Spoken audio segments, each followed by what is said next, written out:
Hello students, welcome to Raghav पाठशाला।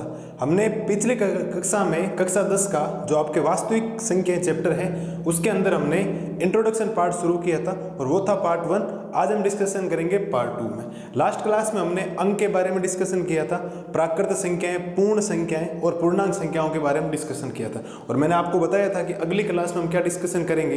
एक हम करेंगे सम संख्या, एक हम करेंगे विषम संख्या, एक बाज्य, अभाज्य, से अभाज्य और से भाज्य। इस क्लास में हम 6 संख्याओं के बारे में डिस्कशन करने वाले हैं, तो वीडियो में कंटिन्यू बने रहिएगा।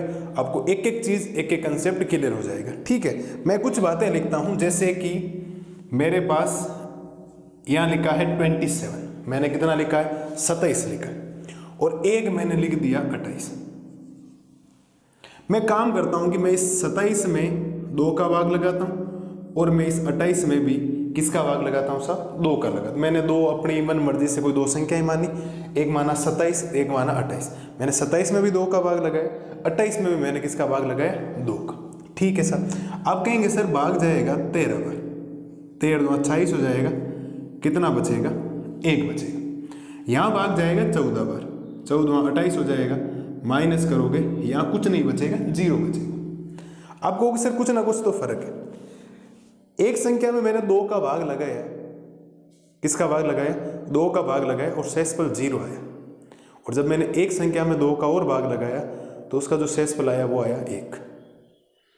आप कहेंगे सर आप कहना क्या चाहते हो, तो मैं ये कहना चाहता हूं कि अगर कभी शेषफल 0 आए तो वो आपकी एक सम संख्या, ऐसी संख्या जिसमें 2 का पूरा भाग जाए। क्या पूरा भाग नहीं जा रहा है 14 बार, यहाँ पूरा भाग नहीं गया क्योंकि शेषफल क्या बच गया, 1 बच गया।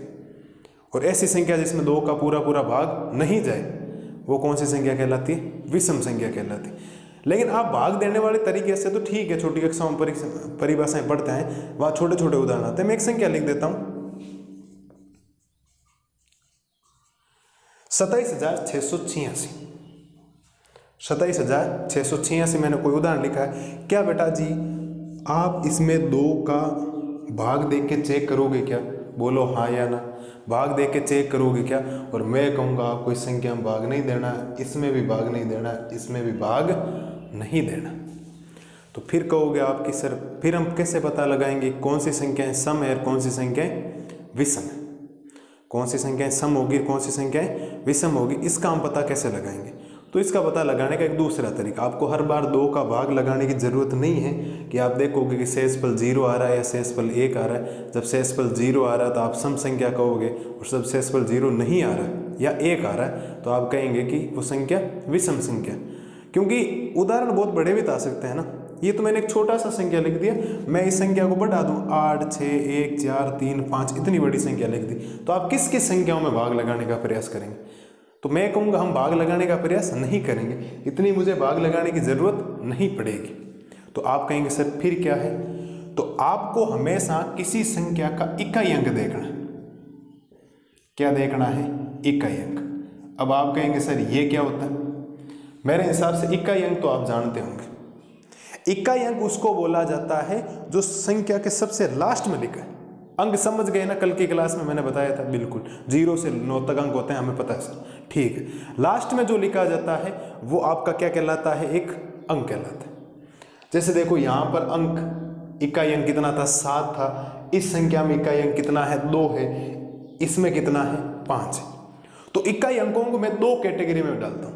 मैं 0 को ऊपर रख दूं, फिर 0 के बाद 1 को नीचे वाली कैटेगरी में रख दूं, फिर मैं 2 को ऊपर वाली कैटेगरी में रख दूं, 3 को नीचे वाली कैटेगरी में रख दूं, फिर मैं 4 को ऊपर वाली कैटेगरी में रख दूं, 5 को नीचे वाली, फिर 6 ऊपर, 7, फिर 8 ऊपर, फिर 9 नीचे। क्या इसके अलावा कोई अंक होता है क्या, क्योंकि गणित में अंक 10 होते हैं, 0 से लेकर 9 तक मैंने सारे लिख दिए।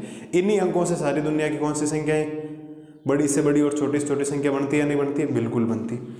अगर आपको किसी संख्या का इकाई अंक में ये दिखाई दे, या तो किसी संख्या के पीछे 0 आ रखा है, या किसी संख्या के पीछे 2 आ रखा है, या किसी संख्या के पीछे 4 आ रखा है, या किसी संख्या के पीछे 8 आ रखा है, तो वो संख्या जो होगी वो होगी आपकी एक सम संख्या। कौन सी संख्या होगी साहब, सम संख्या। जिस संख्या का इकाई अंक 0 2 4 6 और 8 होता है उसको हम कौन सी संख्या बोलते हैं, सम संख्या। और अगर किसी संख्या का इकाई अंक 1 है या इकाई अंक 5 है या इकाई अंक 3 है या 7 है या 9 है, तो उसको हम बोलेंगे विषम संख्या। कौन सी संख्या बोलेंगे साहब? विषम संख्या। सर ये तरीका एकदम सही, अब हमें भाग लगाने की जरूरत नहीं है। इकाई अंक 7 विषम संख्या, इकाई अंक 8 सम संख्या, इकाई अंक 5 विषम संख्या। क्या भाग लगाने की जरूरत पड़ी क्या? बोलो मेरे बच्चों, हाँ या ना? बात समझ में आई या नहीं आई? बात पल्ले पड़ी या नहीं पड़ी?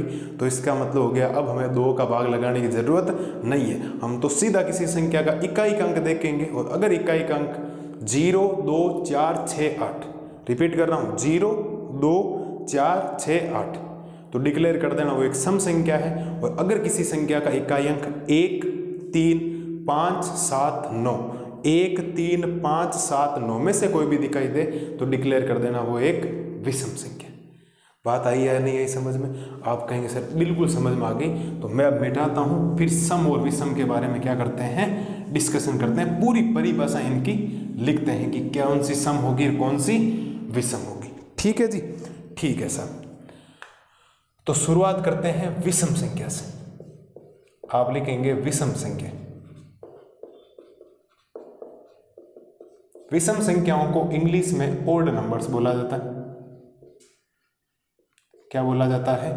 Odd numbers. ठीक है जी, शुरुआत किससे कर रहे हैं? विषम संख्या की। ये सम हो गया, विषम हो गया, भाज्य हो गया, अभाज्य हो गया। ये जो पार्ट होते हैं ना, वो प्राकृत संख्या के पार्ट होते हैं। ध्यान रखें, किसके पार्ट होते हैं? प्राकृत के। इसका मतलब एक से आगे आगे लेना, एक से पीछे नहीं लेना, ऋणात्मक संख्या लेनी भी नहीं। तो मैं परिभाषा लिख रहा हूं, वैसे वो 2 का भाग देने वाला लिख रहा हूं, फिर मैं शॉर्टकट भी लिखवा दूंगा इसका। आप लिखेंगे ऐसी प्राकृत संख्याएं, ऐसी प्राकृत संख्याएं जिसमें 2 का पूरा पूरा भाग जाए, पूरा पूरा भाग जाए, उसे विषम संख्या, उसे विषम संख्या कहते हैं। ऐसी प्राकृत संख्याएं जिसमें 2 का पूरा पूरा भाग नहीं जाए, पूरा पूरा भाग नहीं जाए, जिसमें 2 का पूरा पूरा भाग नहीं जाता है, वो कौन सी संख्याएं कहलाती है? आपकी प्राकृत संख्याएं कहलाती है। कौन सी कहलाती है साहब? प्राकृत संख्याएं। लेकिन हम ये याद नहीं रखेंगे, हम तो याद रखेंगे स्टार डाल के। यदि किसी संख्या का, यदि किसी संख्या का इकाई अंक, यदि किसी संख्या का इकाई अंक 1, 3, 5, 7, 9 हो तो वे संख्या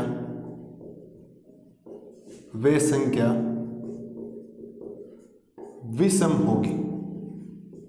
कौन सी संख्या होगी? विषम। यदि किसी संख्या का इकाई अंक 1, 3, 5, 7, 9, ठीक है, तो क्या इकाई अंक हमने पढ़ा? 1, 3, 5, 7 और 9, तो आप डिक्लेयर कर देना वो कौन सी संख्या है? विषम संख्या है। तो इसके उदाहरण देखना, क्या देखना? इसके उदाहरण के अंदर लिखते हैं। उदाहरण शुरुआत 1 से ही कर रहा हूं। 1 एक विषम संख्या है, फिर 3, फिर 5, फिर 7, फिर 9, फिर 11, ऐसे डॉट डॉट करके मैं बीच में कोई लिख सकता हूं कि 3055 भी आएगा, बिल्कुल इकाई का अंक कितना है? 5 है। या ऐसे डॉट डॉट करके मेरे पास 46,757 भी आएगा, मैं लिख सकता हूं आधी। मेरे पास खूब सारे उदाहरण हैं।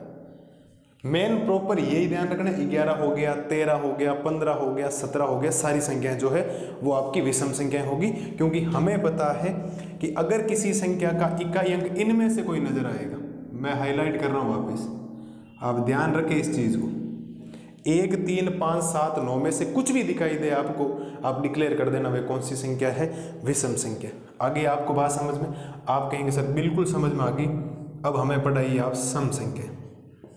तो अगली हेडिंग हमारी रहेगी सम संख्याएं, और सम संख्याओं को इंग्लिश में बोला जाता है इवन नंबर्स। क्या बोला है बेटा? Even numbers. कौन सी संख्याएं पढ़ेंगे हम? सम संख्याएं, इवन नंबर्स। उसमें 2 का पूरा पूरा भाग नहीं जा रहा था, इसमें 2 का पूरा पूरा भाग जाता है, तो वो सारी संख्याएं कौन सी हो जाएगी? सम संख्याएं। तो आप लिखेंगे ऐसी प्राकृत संख्याएं, ऐसी प्राकृत संख्याएं, ऐसी प्राकृत संख्याएं जिसमें 2 का पूरा पूरा भाग, 2 का पूरा पूरा भाग जाता हो, उसे सम संख्या कहते हैं। वो ध्यान रखने की जरूरत नहीं। ऐसी प्राकृत संख्याएं जिसमें 2 का पूरा पूरा भाग जाता हो, वो सारी की सारी कौन सी संख्याएं हैं? सम संख्याएं हैं। लेकिन आप स्टार डाल के बाद ध्यान रखना कि कौन सी ध्यान रखनी है आपको, कि हम हर बार 2 का भाग नहीं लगाएंगे ना, हम तो चेक करेंगे सीधा। तो वैसे ध्यान रखना, यदि किसी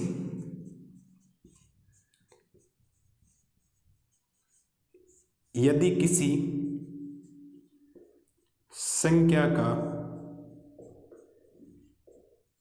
यदि किसी संख्या का इकाई अंक 0, 2, 4, 6, 8, 0, 2, 4, 6 और 8 हो, तो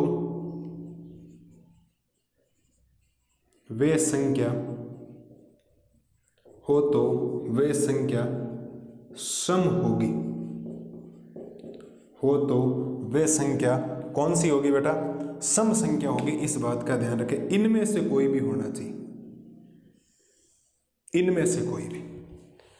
अगर 1 दिखाई दे, 3 दिखाई दे, 5 दिखाई दे, 7 दिखाई दे या 9 दिखाई दे, 1, 3, 5, 7, 9, तो वो कौन सी संख्या? विषम। 0, 2, 4, 6, 8, 0 दिखाई दे, 2 दिखाई दे, 4 दिखाई दे, 6 दिखाई दे और 8 दिखाई दे, वो संख्या कौन सी? सम। हमें इकाई अंक का पता करना, बाकी भाग लगाने की जरूरत इस बार नहीं है। ये छोटी कक्षा में हम पढ़ते हैं, कितनी बड़ी संख्या हम लिख सकते हैं। ठीक है साहब, उदाहरण देखना थोड़ा सा ध्यान से। उदाहरण में कौन सी संख्या लिखें? तो उदाहरण में शुरुआत हम करेंगे 2 से। अब आपको सर आपने 0 से शुरुआत क्यों नहीं की? यहां मैंने लिखा प्राकृत संख्या, और प्राकृत संख्या की शुरुआत कहां से होती? 1 से। तो 1 के बाद कितना आता है? 2। तो 0 इसमें नहीं आएगा, वो तो पहचान के लिए 0 ध्यान रखना। 2 आएगा, फिर 4, फिर 6, फिर 8, फिर 10, फिर 12, बीच में 2040 भी आएगा। देखो 0 दिखाई दे रहा है, ऐसे ऐसे करके 1836 तक आ जाएगा आदि। कोई भी नंबर हो सकता है, जैसे 18,362 लिख दो, चलो 2 आ गया पीछे, तो है ना 2 से। इनमें से 0, 2, 4, 6, 8 सम संख्या, 1, 3, 5, 7, 9 विषम संख्या। आपको बात समझ में आई या नहीं आई? बिल्कुल हाँ या ना, यस और नो? Yes sir. इतना बढ़िया तरीके से समझा रहा हूँ, अब भी समझ में नहीं आ रहा है तो मैथमेटिक्स थोड़ी सी कमजोर रही है छोटी कक्षा में, ठीक है, लेकिन टेंशन मत लो, मैं मजबूत कर दूंगा इसको। चलो सर, बात आई सम और विषम की। यहाँ पर आपको एक नोट ध्यान रखना है। आप कहेंगे सर ये कौन सा और नोट आ गया? नोट में कुछ पॉइंट ध्यान रखने। 2 संख्याएं आपसे पूछी जा सकती, कौन सी? पहला सवाल कोई पूछ ले, सबसे छोटी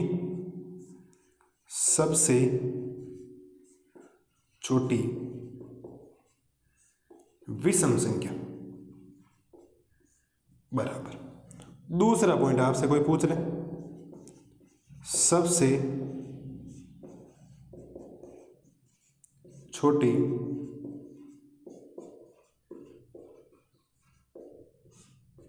सम संख्या। 2 सवाल आपसे पूछे जा सकते हैं, सबसे छोटी विषम संख्या बताइए या सबसे छोटी सम संख्या बताइए। कल की क्लास में हमने डिस्कशन किया था सबसे छोटी प्राकृत संख्या 1, सबसे छोटी पूर्ण संख्या 0। छोटी का मतलब क्या होता है? जो सबसे पहले आती है। उदाहरण में क्या लिखा है? सबसे पहले कौन आया? 1। तो सबसे छोटी जो विषम संख्या होगी उसका उत्तर आपके पास कितना होना चाहिए? 1। तो सबसे छोटी विषम संख्या 1 और सबसे छोटी सम संख्या कौन आएगी? 2। मैं वापस रिपीट कर रहा हूँ, खूब सारे बच्चों के दिमाग में रहता है कि सबसे छोटी सम संख्या 0 होती है।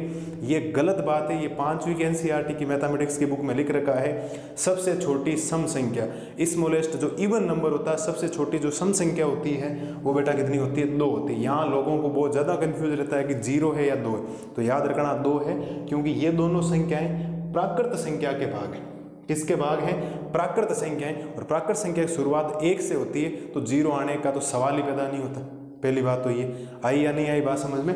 तो ये मैंने इस स्लाइड के ऊपर आपके सामने 2 संख्याओं का डिस्कशन किया है, सम संख्याएं और विषम संख्याएं।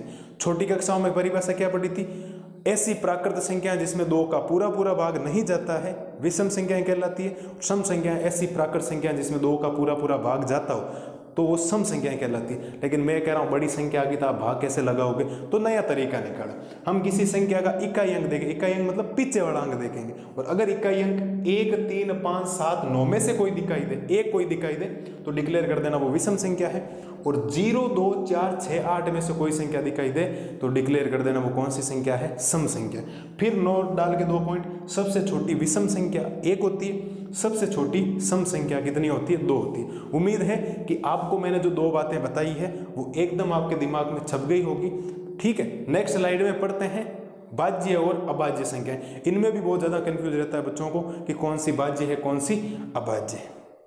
चलो अब पढ़ते हैं हम बाज्य और अबाज्य संख्याओं के बारे में। ठीक है, अब बाज्य और अबाज्य पढ़ाने से पहले मैं कुछ 2 बातें करना चाहता हूं आपसे। देखो क्या आपने कभी एक नाम सुना होगा गुणनखंड और एक नाम सुना होगा अबाज्य गुणनखंड।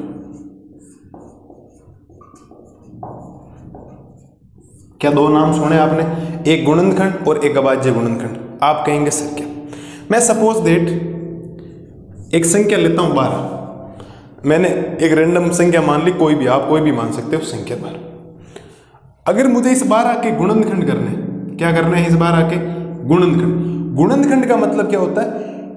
ऐसी कौन कौन सी संख्या है जिसमें 12 में पूरा पूरा भाग जाता है? तो आपको सर 12 में 1 का भाग जाता है, क्योंकि प्रत्येक संख्या में 1 का भाग जाता है।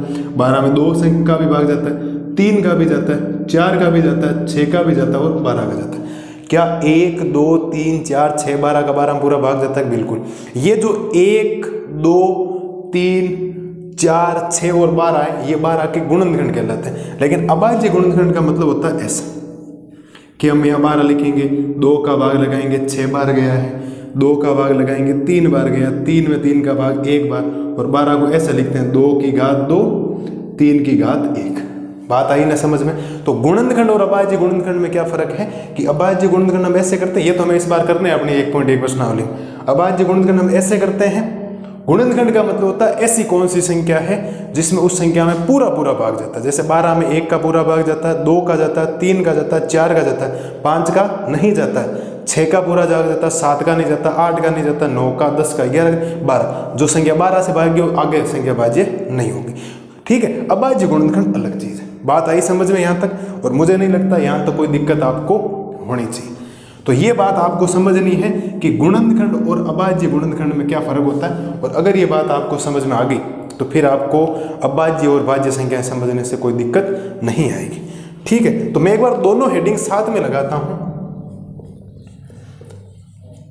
पहली हेडिंग रहेगी अपने पास अबाज्य संख्या। ठीक है सर, अब अबाज्य को इंग्लिश में क्या बोला जाता है? Prime numbers. क्या बोला जाता है? Prime numbers. अबाज्य संख्याएं प्राइम नंबर्स। और दूसरी हेडिंग में यहां लगा दूं बाज्य संख्या।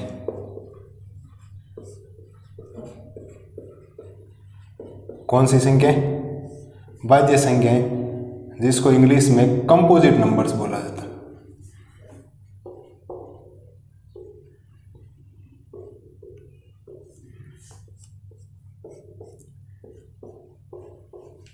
दो संख्याओं के बारे में डिस्कशन करना चाहते हैं। ये दोनों भाग भी किसके हैं?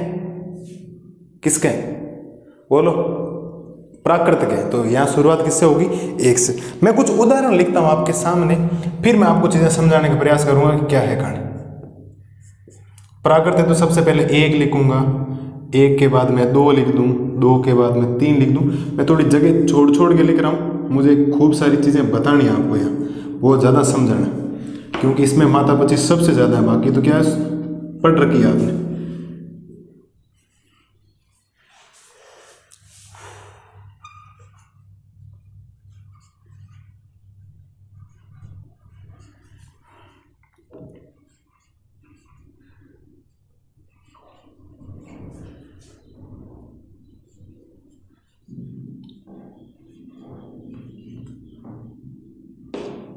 चलो मैंने 15 तक लिख दिया।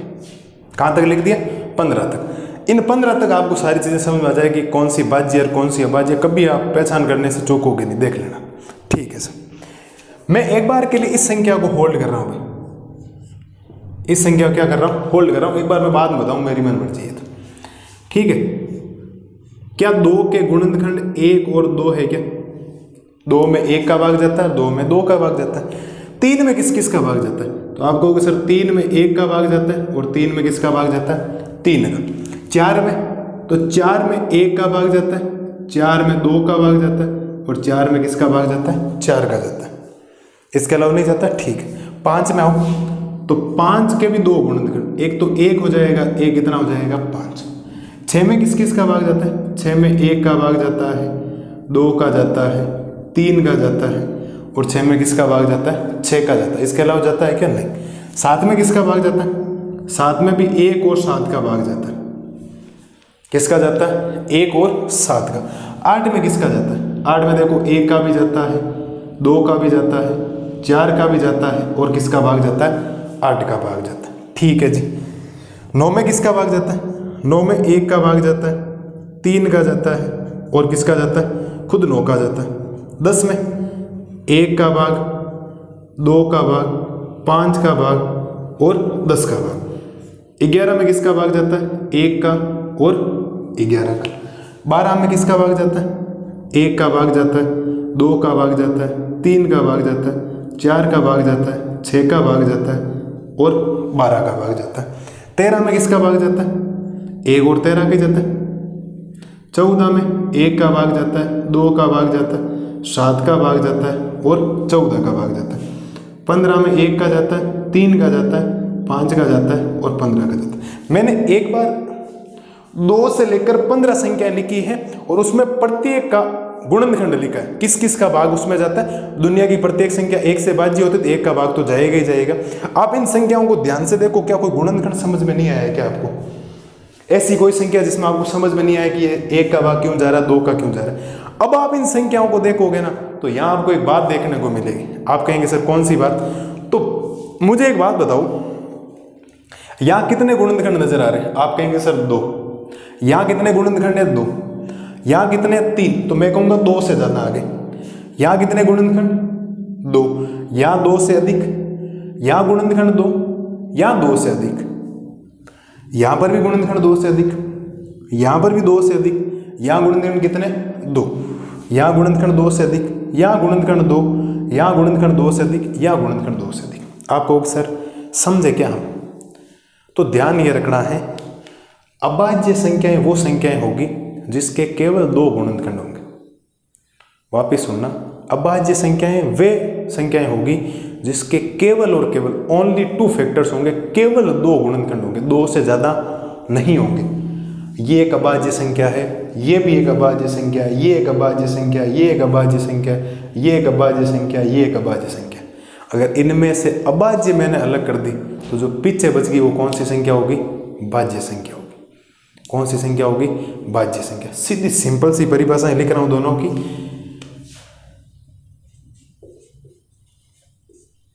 ऐसी संख्याएं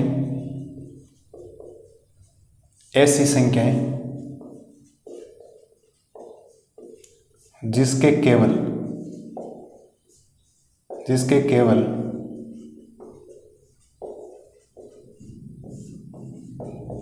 कितने गुणनखंड हो? 2। और 2 में भी कौन कौन से? 2 गुणनखंड हो, 1 तथा स्वयं।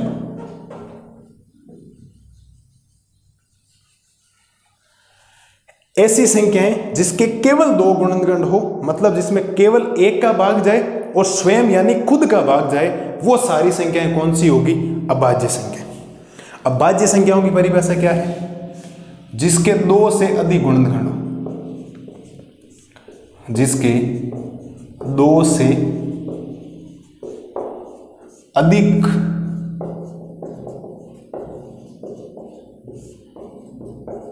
गुणनखंड, ऐसी संख्या जिसके 2 से अधिक गुणनखंड। अब आपको से 2 से अधिक कितने? 3, 4, 5, 6, 7, 8, 9, 10 जितने गुणनखंड हो सकते हैं। अगर 2 गुणनखंड तो अभाज्य, 2 से अधिक गुणनखंड तो भाज्य। वापिस सुन लेना, 2 गुणनखंड, केवल 2 गुणनखंड जिसमें एक और स्वयं का भाग जाए, एक का जाएगा ही जाएगा और स्वयं का भाग जा रहा है, तब तो वो कौन सी संख्या है? अभाज्य। और अगर 2 के अलावा, स्वयं के अलावा 2 से अधिक गुणनखंड है तो वो कौन सी संख्या होगी? भाज्य संख्या। अब आपको सर कौन सी अभाज्य और कौन सी भाज्य हमें बताओ ये। तो मैं जो भाज्य अभाज्य संख्या उसके ऊपर P लिख रहा हूं, जो अभाज्य उसके ऊपर C लिख रहा हूं। क्या भाज्य संख्या अभाज्य संख्या है? क्या केवल 2 गुणनखंड है। ये भी आपकी एक अभाज्य संख्या, ये भी आपकी एक अभाज्य संख्या, ये भी आपकी एक अभाज्य संख्या, ये भी आपकी एक अभाज्य संख्या और ये भी आपकी एक अभाज्य संख्या। बाकी बच गई सारी भाज्य संख्या। ये भी भाज्य संख्या है, ये भी भाज्य संख्या है, ये भी भाज्य संख्या है, ये भी भाज्य संख्या है, ये भी आपकी एक भाज्य संख्या है, ये भी आपकी एक भाज्य संख्या है, ये भी आपकी एक भाज्य संख्या और ये भी आपकी एक भाज्य संख्या। C का मतलब है भाज्य संख्या और P का मतलब है अभाज्य संख्या। अब आप इनमें से उदाहरण ऊपर लिख लेना, जिन जिन के ऊपर P लिखा हुआ और जिन जिन के ऊपर C लिखा हुआ वो भाज्य संख्याओं में रहने देना। तो अभाज्य और भाज्य का कंसेप्ट क्लियर हुआ या नहीं हुआ आज की क्लास के बाद? आप कहेंगे सर एक बार रिपीट और करो। मैं कह रहा हूँ आपने कोई संख्या ली और उसके गुणनखंड किए। गुणनखंड का सीधा सिंपल सा मतलब है कि उसमें किस किस का भाग जा रहा है। अगर एक और स्वयं का भाग जा रहा है इसका मतलब उसके केवल कितने गुणनखंड है? 2। तो डिक्लेयर कर देना वो एक अभाज्य संख्या है। कौन सी संख्या है? अभाज्य। जिसके केवल कितने गुणनखंड हो? 2, अभाज्य संख्या। और जिस संख्या के 2 से अधिक गुणनखंड हो, चाहे 3 हो, चाहे 4 हो, चाहे 5 हो, चाहे 6 हो, वो एक भाज्य संख्या है। तो यहाँ मेरे को 2 गुणनखंड नजर आए तो अभाज्य संख्या। यहाँ मेरे को 3 गुणनखंड 2 गुणनखंड नजर आए, अभाज्य संख्या। यहाँ मेरे को 4 गुणनखंड नजर आए। कितने गुणनखंड नजर आए? 2 से अधिक 3 गुणनखंड नजर आए, ये भाज्य संख्या। यहाँ वापिस 2 गुणनखंड है, अभाज्य संख्या। यहाँ वापिस 2 से अधिक गुणनखंड, देखो 2 से अधिक, 1, 2, 3, 4, 2 से अधिक है, 2 से अधिक इसका मतलब भाज्य संख्या। यहाँ वापिस 2 गुणनखंड है, इसका मतलब अभाज्य संख्या। यहाँ वापिस 4 गुणनखंड है, इसका मतलब 2 से अधिक गुणनखंड है, तो भाज्य संख्या। यहाँ 2 से अधिक गुणनखंड, अभाज्य संख्या। यहाँ 2 से अधिक गुणनखंड, भाज्य संख्या। ये भी भाज्य ध्यान रखना। यहाँ 2 गुणनखंड, अभाज्य संख्या। यहाँ 2 से अधिक गुणनखंड, भाज्य संख्या। यहाँ केवल 2 गुणनखंड, अभाज्य संख्या। यहाँ 2 से अधिक गुणनखंड, भाज्य संख्या। यहाँ 2 से अधिक गुणनखंड, भाज्य संख्या। कंसेप्ट क्लियर हुआ या नहीं हुआ? हो जाना चाहिए अब तो। ऐसी संख्या है जिसके केवल 2 गुणनखंड हो, अभाज्य संख्या। जिसके 2 से अधिक गुणनखंड हो, भाज्य संख्या। और एक बात बताता हूँ, यहाँ मैंने लिख रखा 2 एक अभाज्य संख्या है, लेकिन अब आप जितने भी उदाहरण देखोगे ना, वहाँ आपको सम संख्याएं देखने को नहीं मिलेगी। जितने भी उदाहरण होंगे अभाज्य, वो सारे विषम के होंगे। ठीक है, तो मैं नोट डाल के कुछ पॉइंट लिख रहा हूँ।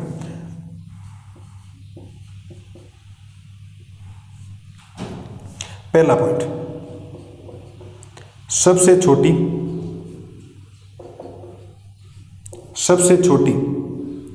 अभाज्य संख्या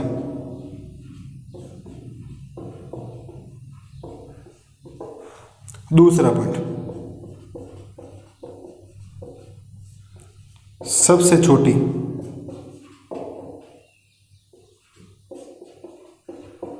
भाज्य संख्या। 2 सवाल मैं आपसे अभी पूछ रहा हूं कि सबसे छोटी अभाज्य संख्या कौन सी होगी। तो सबसे छोटी, पहले अभाज्य में कौन आया? 2। तो याद रखना है कि सबसे छोटी अभाज्य संख्या कौन होती है? 2। और सबसे छोटी भाज्य संख्या कौन होती है? 4। क्योंकि 2 अभाज्य है, 3 भी अभाज्य, तो भाज्य में पहले कौन आया? 4। तो याद रखना, सबसे छोटी अभाज्य संख्या 2, सबसे छोटी भाज्य संख्या कितनी होगी? 4। अभाज्य का मतलब जिसके केवल कितने गुणनखंड हो? 2। भाज्य का मतलब जिसके 2 से अधिक गुणनखंड हो। ठीक है, आप लिखेंगे सर आपने 1 का कुछ बताया नहीं, तो मैं बताता हूं, 1 का टेंशन मत लो। 1 को मैं कितनी बार ही गुणा करूं? 1 ही तो आएगा। 1 को मैं 2 बार गुणा करूं, 1 गुणा 1, 1। एक को मैं 3 बार गुणा करूं, 1 गुणा 1 गुणा 1 तो भी 1 को मैं 1000 बार गुणा करूं 1 को मैं 10,000 बार गुणा करूं 1, इसका मतलब 1 को कितनी बार ही गुणा कर सकता हूं। तो हमें 1 के गुणनखंड नहीं मिले कि इसके 2 गुणनखंड है या 2 से अधिक गुणनखंड है। तो आप तीसरा पॉइंट ये याद रखना, 1 ना तो अभाज्य है, 1 ना तो अभाज्य है और ना ही भाज्य। वैज्ञानिकों ने यह डिसाइड किया कि 1 के 2 गुणनखंड भी हो रहे हैं 1 गुणा 1, किसी ने कहते 3 भी तो हो रहे 1 गुणा 1 गुणा 1, वापिस रिजल्ट 1 मिल रहा है। तो इसका मतलब 1 ना तो अभाज्य संख्या है और ना ही कौन सी संख्या है, भाज्य संख्या। 1 को ना तो हम अभाज्य बोलेंगे, 1 को ना तो हम भाज्य संख्या बोलेंगे, इसका मतलब 1 को हमने अलग कर दिया। 1 ना तो अभाज्य है और ना ही कौन सी संख्या है, भाज्य संख्या है। सबसे छोटी अभाज्य संख्या 2 होती है, सबसे छोटी भाज्य संख्या कौन होती है, 4 होती है। अभाज्य का मतलब जिसके केवल 2 गुणनखंड, भाज्य का मतलब जिसके 2 से अधिक गुणनखंड। ठीक है, और ये जो 2 है ना, इसका एक स्पेशल नाम और है इस 2 का, ये एक आपकी सम अभाज्य संख्या है।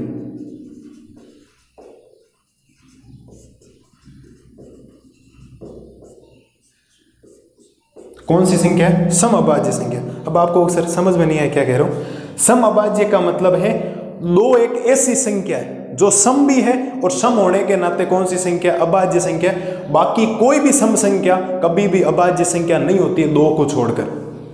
2 को छोड़कर जितनी भी सम संख्याएं वो सारी की सारी भाज्य संख्याएं होती है, कभी अभाज्य नहीं होती है, इसीलिए 2 को सम अभाज्य संख्या बोला। 2 एक इकलौती संख्या है जो सम भी है और अभाज्य भी है। 2 एक इकलौती ऐसी संख्या है जो आपकी सम भी है और अभाज्य भी। बाकी ये 2 अभाज्य है, बाकी कभी भी 6 हो गया, 8 हो गया, 10 हो गया, 2000 हो गया, कभी भी अभाज्य नहीं होगी, वो भाज्य होगी सीधी। इसीलिए 2 को सम अभाज्य संख्या बोला जाता है। कौन सी संख्या बोला जाता है, सम अभाज्य संख्या। इस बात को आप ध्यान रखना, 2 कौन सी संख्या है, सम अभाज्य संख्या। तो हमने इस स्लाइड में पढ़ा अभाज्य और भाज्य का कंसेप्ट। उम्मीद है अभाज्य और भाज्य आपके एकदम दिमाग में बैठ गई होगी। ठीक है, अब एक और संख्या है, एक से अभाज्य होती है, एक होती है से भाज्य संख्या। उनके बारे में डिस्कशन करते हैं नेक्स्ट स्लाइड में। अब देखो हम पढ़ते हैं से अभाज्य और से भाज्य संख्याएं कौन सी होती है, और 4 संख्याएं मैंने पढ़ा दी, अब 2 संख्याएं आपको और पढ़नी। ठीक है, तो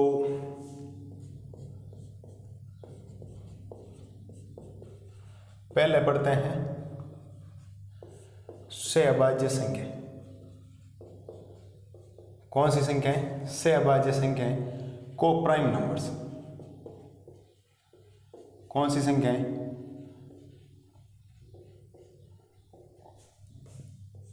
से अभाज्य संख्याएं जिनको आप को प्राइम नंबर्स बोलते हैं। अब से का मतलब क्या होता है, से का मतलब होता है ग्रुप यानी कि समूह। अब ग्रुप कितने लोगों का बनता है, या तो 2 लोगों का एक का ग्रुप थोड़ी बनता है। बातें करनी है तो एक से थोड़ी होगी, एक वाले बातें को दीवारों से करना है सर। 2 होने चाहिए, 2 से क्या होना चाहिए, ज़्यादा होना चाहिए। 2 या 2 से अधिक संख्याओं का हम ऐसा ग्रुप बनाएंगे, चाहे 2 का बना दो, चाहे 3 का बना दो, चाहे 4 का बना दो, और उसमें केवल जो उभयनिष्ठ होना चाहिए वो कौन होना चाहिए, 1 होना चाहिए। तो मैं परिभाषा लिख रहा हूं, एक बार आप समझ लें। 2 या 2 से अधिक, 2 या 2 से अधिक संख्याओं का ऐसा समूह, संख्याओं का ऐसा समूह, 2 या 2 से अधिक संख्याओं का ऐसा समूह जिसमें केवल एक उभयनिष्ठ हो। उभयनिष्ठ का मतलब कॉमन होता है, ध्यान रखना। 2 या 2 से अधिक संख्याओं का ऐसा समूह जिसमें केवल एक उभयनिष्ठ हो। आपको अक्सर एक उभयनिष्ठ कैसे समझ,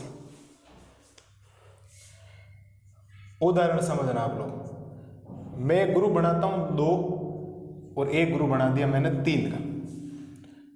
एक में ग्रुप बना देता हूं 5, 9 और 11 का बना देता हूं। मैंने एक तो 2 का ग्रुप बनाया, एक 2 से अधिक 3 का बना दिया। मैं इसके गुणनखंड करता हूं।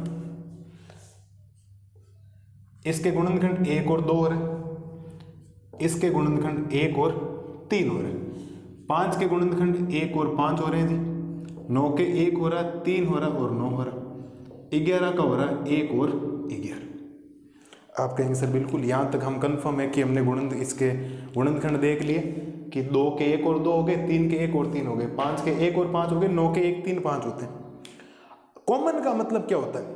सपोज दैट एक मैं हूं और एक मेरे सामने आप हो, अकेला कोई, हम दोनों में ऐसी चीज जो दोनों में सेम होनी चाहिए, हम दोनों का वजन हो सकता है, हम दोनों की हाइट हो सकती है, हम दोनों को, अगर मेरे को क्रिकेट पसंद है, आपको क्रिकेट पसंद है, ये हमारी एक उभयनिष्ठ हैबिट हो गई। क्रिकेट खेलना मेरे को बढ़िया लगता है, आपको भी क्रिकेट खेलना, ये एक उभयनिष्ठ कॉमन हैबिट है, ठीक है। तो ध्यान, उसको उभयनिष्ठ बोला जाता है। आपको सर यहाँ उभयनिष्ठ क्या है? क्या यहाँ दोनों में एक एक उभयनिष्ठ नहीं है क्या? देखो इधर भी एक है, इधर भी एक है, इधर क्या है 2, लेकिन 2 यहाँ नहीं है, तो 2 उभयनिष्ठ नहीं है। इधर 3 है लेकिन इधर 3 नहीं, तो 3 भी उभयनिष्ठ नहीं। इधर उभयनिष्ठ कौन है? इधर भी कौन उभयनिष्ठ है? एक एक ही है। क्या एक के अलावा कोई उभयनिष्ठ नजर आया क्या? आप कहेंगे सर बिल्कुल, अब बात पकड़ में आ गई। हम या तो 2 संख्याएं लेंगे, या 3 लेंगे, या 4 लेंगे, यानी 2 या 2 से अधिक संख्याओं का समूह बनाएंगे। ग्रुप बनाना ध्यान रखना, ब्रैकेट बंद कर। ग्रुप बनाया, और ग्रुप बनाने के बाद अगर मुझे उन, चाहे 2 संख्याएं हुई, चाहे 3 हुई, चाहे 4 संख्याएं हुई, और उन दोनों संख्याओं या तीनों संख्याओं में मुझे केवल एक एक कॉमन नजर आया, सब में हैबिट क्या होनी चाहिए? एक एक की होनी चाहिए, एक उभयनिष्ठ यानी एक कॉमन होना चाहिए, तो वो मेरी संख्या कौन सी होगी? सहअभाज्य संख्या। अब आपको सर सहभाज्य संख्याएं क्या होती है ये भी बता दो। बिल्कुल सर, सहभाज्य संख्या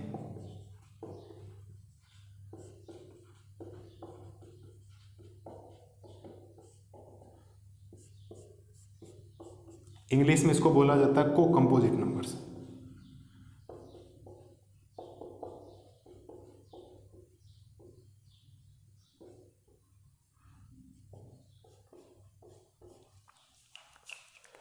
ठीक है, तो समझना सहभाज्य संख्या क्या होती है। परिभाषा सेम ही है, एक उभयनिष्ठ, एक के अलावा भी कुछ होना चाहिए। आप लिखेंगे 2 या 2 से अधिक, 2 या 2 से अधिक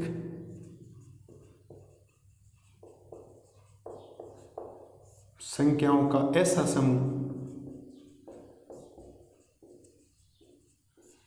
समूह जिसमें एक के अलावा भी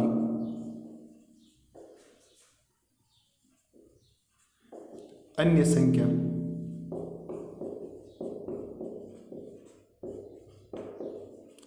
क्या हो? कॉमन हो।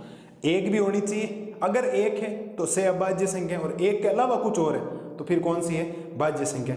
उदाहरण देखो बेटा, उदाहरण ले लिया मैंने 2 और 4 का ले लिया, ठीक है, समझते जाना। एक उदाहरण ले लिया 3, एक ले लिया 6, एक ले लिया 12, ये मैंने 2 उदाहरण ले लिए, ठीक है जी। 1 2 1 2 और 4, इधर 1 और 3, 1 2 3 6, 1 2 3 4 6 और 12। ये हम सब ने क्या कर दिया? इन संख्याओं का अभाज्य, ये गुणनखंड करके बता दी।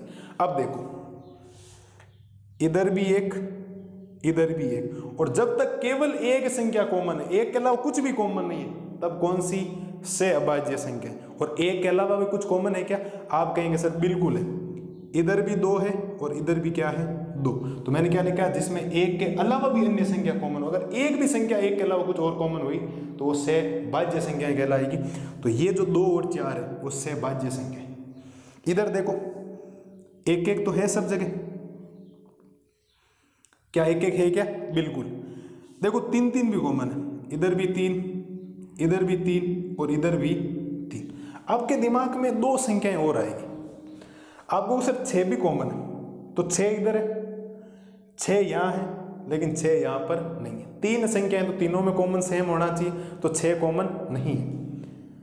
दो इधर है, दो इधर है, लेकिन दो यहाँ पर नहीं है, तो दो भी आपका कॉमन नहीं है।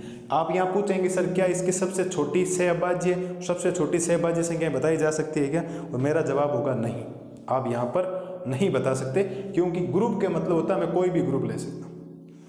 उम्मीद है कि मैंने 6 संख्याओं के बारे में इस क्लास में डिस्कशन किया है। एक किया है सम, विषम, भाज्य, अभाज्य, सहअभाज्य और सहभाज्य। कंप्लीट का मैंने अलग अलग 2 संख्याएं पहले ली, फिर उसके बाद 2 ली, फिर ये 2 लिए, और एक एक चीज़ मैंने कंसेप्ट को क्लियर करने की कोशिश की। आई होप आपको वीडियो पसंद आया होगा, और आपके जितने भी कंसेप्ट है सम, विषम, अभाज्य, भाज्य, सहअभाज्य और सहभाज्य से आज से पहले जितने डाउट थे, आज की क्लास में सारे डाउट क्लियर हो जाने चाहिए, और उम्मीद है कि हो जाने चाहिए आपके, और हो गए होंगे। ठीक है, तो ये है सहअभाज्य और सहभाज्य के बारे में। इससे पहले मैंने अभाज्य और भाज्य के बारे में डिस्कशन किया था, फिर पहले सम और विषम के बारे में। ठीक है, मिलते हैं जल्दी नई वीडियो में। कल की क्लास में मैं लेके आऊंगा आपके लिए परिमेय और अपरिमेय संख्याओं का संपूर्ण ज्ञान, जितनी भी परिमेय और अपरिमेय संख्याएं हो सकती है उसका डिटेल वीडियो बनाएंगे। चाहे घंटे भर की क्लास हो, आप पूरा वीडियो देखना, उसके बाद आपको कभी भी परिमेय और अपरिमेय संख्याएं पहचानने में दिक्कत नहीं आएगी, ये मेरी 100% गारंटी। ठीक है, मिलते हैं तब तक आप इनको एक एक लाइन ध्यान रखें। ठीक है, मस्त रहिए, स्वस्थ रहिए। Thank you.